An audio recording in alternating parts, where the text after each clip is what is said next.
તો એક મહત્વના સમાચાર આપી દઈએ આપને। અલ્પેશ ઠાકોરના રાજીનામા પર હવે વિવાદ થયો છે। સ્વાભાવિક છે કે અલ્પેશ ઠાકોરે રાજીનામું આપતા વિવાદ વધ્યો છે। અલ્પેશ મુદ્દે ઠાકોર સેનામાં મતભેદની સ્થિતિ સર્જાઈ છે। મહત્વનું છે કે મહેસાણા જિલ્લા ઠાકોર સેનાએ વિરોધ શરૂ કર્યો છે।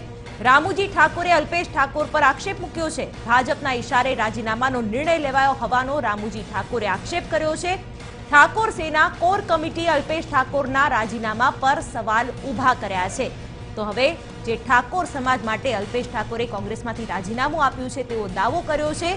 એ જ ઠાકોર સેનામાં મતભેદની સ્થિતિ સર્જાઈ છે। મહેસાણા જિલ્લા ઠાકોર સેનાનો વિરોધ આ તમામ મામલામાં સામે આવ્યો છે। મહેસાણા જિલ્લા ઠાકોર સેનાના સભ્ય રામુજી ઠાકોરે જે આક્ષેપ કર્યા છે તે આક્ષેપોના આધારે હવે વિવાદ પણ વધ્યો છે। અલ્પેશ ઠાકોર મુદ્દે હું આજે સ્પષ્ટતા કરું છું કે મહેસાણા ઠાકોર સેના અલ્પેશ ઠાકોરના નિર્ણયથી ઠાકોર સેના નારાજ છે। અમારી સાથે આ મુદ્દે અલ્પેશ ઠાકોરે કોઈ ચર્ચા કરી નથી અને અમને અંધારામાં રાખવામાં આવેલા છે। બીજી વાત કીધું, કોંગ્રેસમાં જોડાતા પહેલાં અલ્પેશ ઠાકોર જે જનાદેશ લીધો હતો તેવી જ રીતે આ રીતે નિર્ણય લેવો આ મુદ્દે નિર્ણય લેવો જોઈએ અને જનાદેશ લેવો જોઈએ અને આ નિર્ણય અલ્પેશ ઠાકોરનો સ્વતંત્ર નિર્ણય હોઈ શકે છે। બીજી વાત કહ્યું કે અલ્પેશ ઠાકોર ભાજપ સાથે સાટગાંઠ હોઈ શકે છે।